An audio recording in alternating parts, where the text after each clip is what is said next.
வணக்கம். நீங்க தினமும் கண்டென்ட் போடுறீங்க, ஆனா உங்க பிசினஸ்ல எந்த முன்னேற்றமும் இல்லையா? எவ்ளோ மெஹனத் பண்ணியும் எல்லாம் வெறும் லைக்ஸ் கமெண்ட்ஸோட முடிஞ்சிடுதா? அப்படின்னா ஒன்னு தெரிஞ்சுக்கோங்க. நீங்க பண்றது கண்டென்ட் கிரியேஷன் கிடையாது. அது வெறும் போஸ்டிங். ஆனா கவலைப்படாதீங்க. இன்னைக்கு நம்ம பார்க்க போறது உங்க கண்டென்ட்ட ஒரு சாதாரண போஸ்ட்ல இருந்து ஒரு பவர்ஃபுல் பிசினஸ் சிஸ்டமா எப்படி மாத்துறதுன்னு தான். ஒரு ஷாக்கிங்கான உண்மை தெரியுமா? ஆன்லைன்ல நீங்க பார்க்குற 90% கண்டென்ட் ரூபா கூட வருமானம் ஈட்டி தர்றதில்ல. இது ஏதோ ஒரு ரிப்போர்ட்ல படிச்ச நம்பர் மட்டும் இல்ல. இதுதான் பல கிரியேட்டர்ஸ் இன்னைக்கு ஃபேஸ் பண்ற ஒரு கசப்பான நிஜம். ஆனா நாம ஏன் இந்த 90% பேர்ல ஒருத்தரா இருக்கோம்? வாங்க, இந்த புதிரை தான் நாம இன்னைக்கு உடைக்க போறோம். இப்போ நீங்களே உங்களை கேட்டுக்கோங்க. உங்க கண்டென்ட் அந்த 90% ஒரு பகுதியா? கொஞ்சம் யோசிச்சு பாருங்களேன். நீங்க போடுற ஒவ்வொரு போஸ்டும் ஒவ்வொரு வீடியோவும் நிஜமாவே உங்க பிசினஸ் கோலை நோக்கி ஒரு ஸ்டெப் எடுத்து வைக்குதா, இல்ல சும்மா அந்த 90% கூட்டத்தோட கூட்டமா கரைஞ்சு போயிடுதா? இந்த ஒரு கேள்விக்கு நேர்மையா பதில் சொன்னா போதும், நம்மளோட மாற்றம் இங்கிருந்து தான் ஆரம்பிக்க போகுது. பாருங்க, இங்க பிரச்சனை நீங்க சரியா வேலை செய்யாததுல இல்ல. ஐயோ, நீங்க எவ்ளோ கஷ்டப்படுறீங்கன்னு எனக்கு தெரியும். டெய்லி கண்டென்ட் போடணும், ஐடியா யோசிக்கணும். அப்பா, ஒரு கட்டத்துல ரொம்பவே சோர்வா ஆயிடும். ஆனா அசல் பிரச்சனை என்ன தெரியுமா? ஒரு சரியான ஸ்ட்ராட்டஜி, ஒரு வியூகம் இல்லாதது தான். சரி, இப்போ அந்த விரக்தி, அந்த சோர்வு எல்லாத்தையும் தூக்கி போட்டுட்டு ஒரு தெளிவான பவர்ஃபுல்லான சிஸ்டம்குள்ள எப்படி வரதுன்னு நம்ம பார்க்கலாமா? நம்மள நிறைய பேர் இப்போ ஒரு கண்டென்ட் ட்ரெட்மில்ல ஓடிட்டு இருக்கோம். அதாவது நிக்காம ஓடணும், ஆனா ஒரு அடி கூட முன்னாடி போக மாட்டோம். டெய்லி போஸ்ட் போடணும், லைக்ஸ் வரணும், அவ்வளவுதான். ஒரு முடிவே இல்லாத ஓட்டம். ஆனா இப்போ வலது பக்கம் பாருங்க. அதுதான் கண்டென்ட் சிஸ்டம். இங்க நீங்க போடுற ஒவ்வொரு கண்டென்ட்டுக்கும் ஒரு வேலை இருக்கு. அது ஒரு சிப்பாய் மாதிரி. அதுக்கு ஒரு குறிக்கோள் இருக்கு. நம்ம வெறும் லைக்ஸ், ஃபாலோவர்ஸ்னு வேனிட்டி மெட்ரிக்ஸை துரத்தாம நம்ம பிசினஸ்ல என்ன இம்பாக்ட் கிரியேட் பண்ணுதுன்னு பார்க்க ஆரம்பிக்கிறோம். காத்துல கத்துறதுக்கும் ஒரு கூட்டத்தை வழிநடத்துறதுக்கும் வித்தியாசம் இருக்கு இல்லையா? அதுதான் இது. ஓகே, அந்த ட்ரெட்மில்ல இருந்து எப்படி இறங்குறது? ஒரு சிஸ்டத்தை எப்படி உருளாக்குறது? இதுக்கு ஒரே ஒரு விஷயம் போதும். நம்ம மைண்ட் செட்ல ஒரு சின்ன மாற்றம். நீங்க இனிமே உங்களை ஒரு கண்டென்ட் கிரியேட்டர்னு மட்டும் நினைச்சுக்காதீங்க. இல்ல, நீங்க உங்க பிசினஸை சுத்தி ஒரு கண்டென்ட் ஈகோ சிஸ்டம், அதாவது ஒரு சுற்றுச்சூழல் அமைப்பை உருவாக்குறீங்க.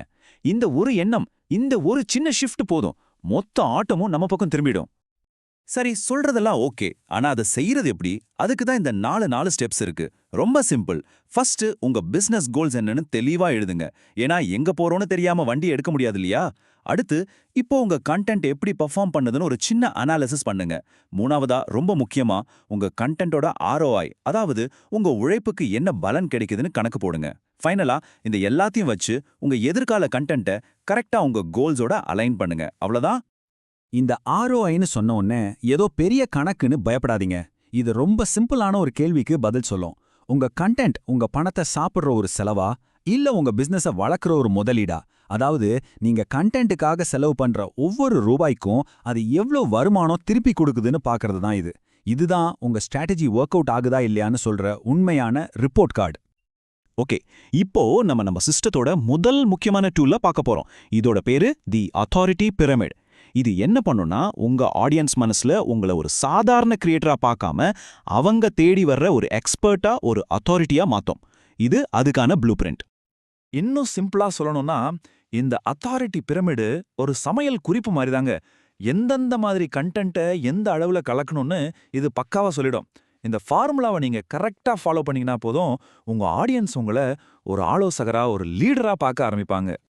ஏன் இந்த பிரமிட் இவ்ளோ பவர்ஃபுல் தெரியுமா?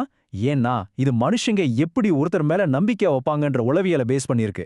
முதல்ல பாருங்க, 60%, அதாவது உங்க கண்டென்ட்ல பாதிக்கு மேல மக்களுக்கு பயனுள்ள விஷயங்களை சொல்லிக் கொடுக்கணும், ஃப்ரீயா வேல்யூ கொடுக்கணும். அவங்க நம்பிக்கை கிடைச்சதுக்கு அப்புறம் அடுத்த 30% கண்டென்ட்ல நீங்க ஏன் இந்த விஷயத்துல ஒரு எக்ஸ்பர்ட்னு கேஸ் ஸ்டடி, ரிசல்ட்ஸ் மூலமா காட்டணும். கடைசியா அந்த டாப் 10%, அங்கதான் உங்க யூனிக்கான ஐடியாக்களை ஷேர் பண்ணி நீங்க ஒரு தாட் லீடரா உருவாறீங்க.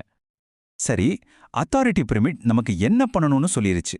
ஆனா அதை எப்படி பண்றது? நம்ம வீக்லி பிளான்ல எப்படி கொண்டு வர்றது?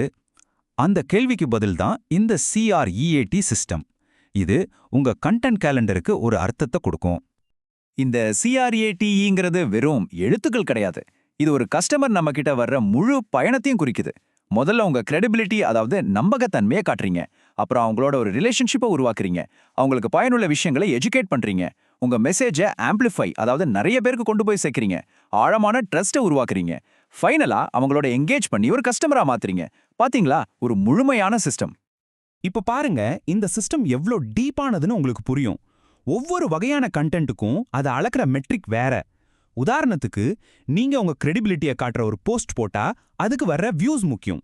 ஆனா ஒரு ரிலேஷன்ஷிப்பை பில்ட் பண்ற மாதிரி ஒரு பர்சனல் ஸ்டோரி போட்டா அதுக்கு வர்ற வியூஸை விட உங்களுக்கு வர்ற பர்சனல் மெசேஜஸ், அந்த டிஎம்ஸ் தான் உண்மையான வெற்றி.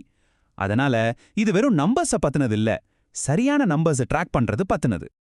சூப்பர்! நம்ம சிஸ்டத்தோட ஃபைனல் பார்ட்டுக்கு வந்தாச்சு. இப்போ ஒருத்தர் நம்ம ஆடியன்ஸா இருந்து கஸ்டமரா மாறுற வரைக்கும் அவங்களோட பயணத்தை புரிஞ்சுக்கிட்டு அந்தந்த ஸ்டேஜ்க்கு ஏத்த மாதிரி எப்படி கண்டென்ட் கொடுக்கறதுன்னு பார்க்கலாமா? இப்போ ஸ்கிரீனை பார்த்து ஒரு முக்கியமான கேள்விக்கு நீங்க தான் பதில் சொல்லணும். உங்க கவனம் இடது பக்கம் இருக்கா இல்ல வலது பக்கம் இருக்கா? இந்த லைக்ஸ், வியூஸ், ஃபாலோவர்ஸ் இதெல்லாம் பார்க்க நல்லா இருக்கும், உங்களை பிஸியா இருக்கிற மாதிரி காட்டும். ஆனா இதெல்லாம் உங்க பேங்க் அக்கவுண்ட்டை நிரப்பாது. ஆனா வலது பக்கம் இருக்கிற லீட்ஸ், கன்சல்டேஷன் கால்ஸ், சேல்ஸ் இதுதான் உங்க பிசினஸை ஓட வைக்கிற உண்மையான பெட்ரோல். நிறைய பேர் பண்ற பெரிய தப்பு என்னன்னா, அவங்க மொத்த ஸ்ட்ராட்டஜியும் இந்த முதல் ஸ்டேஜ்லே நிறுத்திடுறது தான். ரீல்ஸ், ஷார்ட்ஸ் போடுறது தப்பில்ல, ஆனா அது வெறும் ஆரம்பம்தான். அது ஒருத்தரை உங்க வீட்டு வாசப்படி வரைக்கும் கூட்டிட்டு வர மாதிரி. அதோட விட்டுட்டா போதுமா?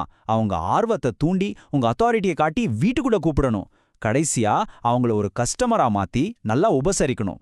இந்த ஒவ்வொரு ஸ்டேஜுக்கும் ஒவ்வொரு விதமான கண்டென்ட் தேவை. ஆக மொத்தத்தில நாம இவ்ளோ நேரம் பேசினதோட சாராம்சம் இந்த ஒரு வரியில இருக்கு.